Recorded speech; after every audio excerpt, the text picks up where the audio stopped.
After Derek Jones left the team and Clay joined the Mavericks, many fans thought that the Mavericks defense would have a huge downgrade, but in fact, this is not the case. Because the Mavericks defense is not supported by a single player. Under Kidd's leadership, this Mavericks team has an effective pocket defense system. This defense system is especially excellent at restricting three-pointers and the area under the basket, and can effectively ensure the basic defense of the Mavericks. In addition, the changes in personnel of the Mavericks have also brought some significant changes to them. Therefore, we can no longer look at this team with the perspective of last season. In this issue, let's talk about the Mavericks' pocket defense and the changes in the new season brought about by the Mavericks' completely new lineup. The pocket defense is not Kidd's original creation. Many teams in the league also like to use this defensive tactic, especially when dealing with pick and rolls or one-on-one matchups with relatively excellent individual abilities. The pocket defense is one of the best defensive strategies. The principle of this defensive method is very simple. Through the help defense and double teaming among multiple defensive players, a pocket area is created. When the offensive player enters this area, he suddenly encounters layers of blockades, and the difficulty of handling the ball increases sharply, thus forcing the ball handler to make unfavorable choices, such as hasty shots or passing mistakes. Under this strategy in the playoffs, the one who is most affected is Edwards. Due to his weak passing ability to break double teams, he is very severely restricted by the Mavericks. Taking this round as an example, Edwards plays a pick and roll on the perimeter to find Lively's mismatch. The Mavericks easily give him this mismatch offensive opportunity. But as soon as he enters the area inside the three-point line, Irving, who is defending the shooter in the corner, comes to help defend and double team.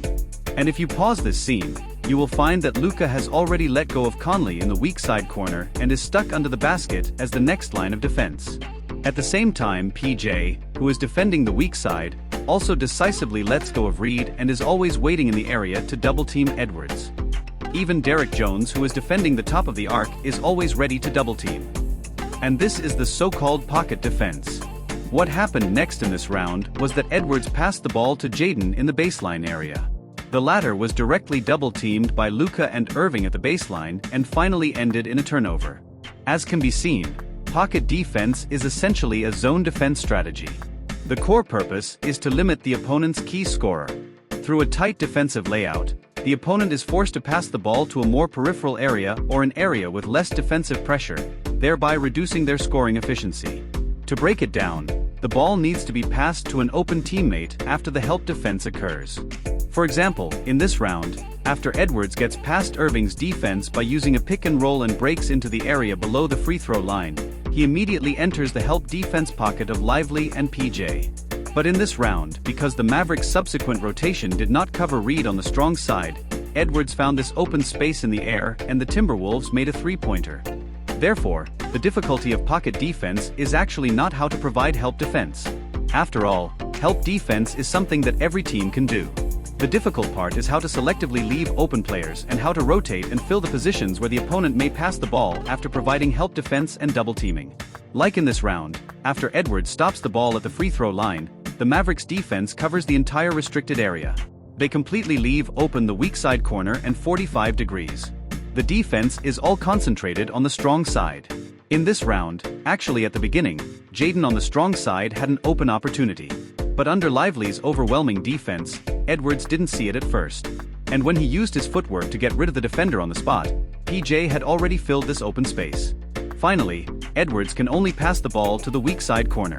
But in this round, there was a coordination mistake between him and his teammate. Reed left his original position. So Edwards' pass ended up going out of bounds. The pocket defense strategy adopted by the Mavericks is actually part of their overall defensive system. In the Mavericks' overall defensive system, they don't give up points under the basket or from three-pointers. Therefore, we can see that when the Mavericks face some possible three-point threats, they will defend very aggressively.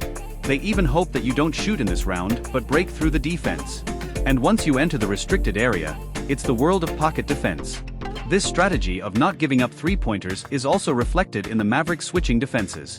When they are defending on the top side, they don't specifically emphasize the original defensive matchups.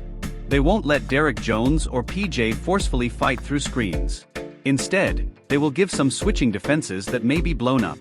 This also cuts off the opponent's single-pick three-point opportunities. Therefore, in a game against the Mavericks, you will find that their switching defenses are given very simply. It's very easy to find relatively easy matchups like playing against Irving or Luka. But once you enter the interior area, you will enter the pocket defense with multiple layers of defense set up by the Mavericks. Under this kind of pocket defense, handling the ball will be very difficult. Here, some people may say that since pocket defense is so powerful, why couldn't it limit the Celtics' offense in the finals? The answer is very simple. In essence, pocket defense sacrifices a certain matchup and piles up people in a local area. This requires the opponent to have non-spacing points that can be left open. For example, when playing against the Thunder, Giddey is left open. When playing against the Timberwolves, Kyle Anderson is left open. However, under the Celtics' 5-out lineup, the Mavericks simply can't find a point that can be left open. As soon as they double-team a little, the Celtics' spacing ability will make the Mavericks pay the price for their help defense. Moreover, the Mavericks have a principle in defending the top side that they will give some opportunities for switching defenses and playing against their own mismatches, but it can't be so easy to be passed. They need to give some time for the subsequent help defense rotations to prepare. In the finals, Luka was the one who was targeted on the top side by the Mavericks. There were too many rounds where he was passed in one step. The Mavericks' subsequent rotational help defense completely couldn't keep up with the Celtics' passing speed in the face of double teams. Therefore, with a simple drive and kick by Tatum, the Celtics can get opportunities. This is very headache-inducing for the Mavericks. In addition, the Celtics' core Tatum's ability to handle the ball in the face of double teams is also much better than Edwards. His height allows him to easily find open opportunities on the perimeter in the interior. This is also a key reason for the failure of pocket defense. However, even if the pocket defense is blown up by the Celtics' three-pointers, the Mavericks' defense in the finals is actually still passable. The fundamental reason for their loss is that their own offense is restricted. We will talk about this later if there is an opportunity. In the second part of the video, let's talk about some changes brought to the Mavericks by the new recruits. The Mavericks' new recruits in the offseason are Klay, Grimes, Marshall, and Dinwiddie. The purpose of these personnel reinforcements is very clear, which is offense. In the finals, due to being severely restricted by the Celtics on the offensive end, the Mavericks lost the championship. After that, they reflected on their pain and began to make up for the team's deficiencies in space and ball handlers. Among them, the addition of Klay has greatly improved the Mavericks' offensive space. Although he declined significantly last season, he is still a top three-point shooter in the league. His ability to stand on the perimeter and open up space can greatly release the offensive threat of Luka and Irving. Moreover, his shooter attribute itself can also enrich the Mavericks' off-ball playing style. When the Mavericks encounter offensive problems next season, in addition to relying on Irving and Luka to solve problems, there will be new changes. And Grimes is an upgrade over Josh Green. In the 2022-2023 season, Grimes was a top-tier perimeter defender in the league and a very high-quality 3D player. At the same time, his ball handling ability and three-point output were also higher than Green's, but he didn't perform well last season due to being plagued by injuries. If he can return to the combat effectiveness of the 2022-2023 season, then considering his age, he may be a signing worth more than Klay. Moreover, compared to Klay, who is strong in offense but weak in defense, Grimes, who is balanced in offense and defense after a full recovery, may be more suitable to start for the Mavericks.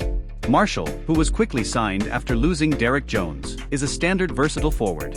His characteristic is that his various abilities, such as defense, ball handling and three-point shooting, are all very balanced, but none of them is particularly outstanding. Therefore, he is very suitable as a scoring point on the bench. However, if he can still improve next season, he has a good chance of becoming the Mavericks' best sixth man. In addition, there is also the returning Dinwiddie. He is the best minimum salary player in this year's free agency market, and there is none other. Dinwiddie of the Mavericks is truly at the level of the best sixth man and is also one of the cores of the three-ball handler playing style used by Kidd when he last reached the Western Conference Finals. There is no doubt that he no longer has the combat effectiveness of 2 years ago, but his ability can still be seen in the games with the Lakers last season. For Kidd, who has the instruction manual for Dinwiddie, it doesn't seem difficult to use him well. As can be seen, all the new players introduced by the Mavericks are to strengthen the three-point ability and ball handling. With the support of the new recruits, the Mavericks offense will have a visible improvement next season. After this new Mavericks team has better spacing ability and more ball handlers, they will no longer have the embarrassing situation in the finals where they can only rely on Luka and Irving's endless one-on-one battles to develop offense. They can completely use the defensive containment of Luka and Irving to create easy shooting opportunities for their teammates. At the same time, the improvement of the ball handling ability of the supporting players also increases the Mavericks' ways to deal with the situation where their cores are targeted. Moreover, having many ball handlers is also the key to excellent team depth.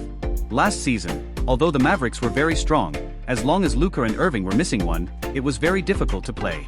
Even if they could win, they had to rely on Luka and Irving to play at full strength on offense. And this season, after adding these ball handlers, even if one of the Mavericks' twin stars is missing, there are still many other offensive initiators, and they can still handle many games.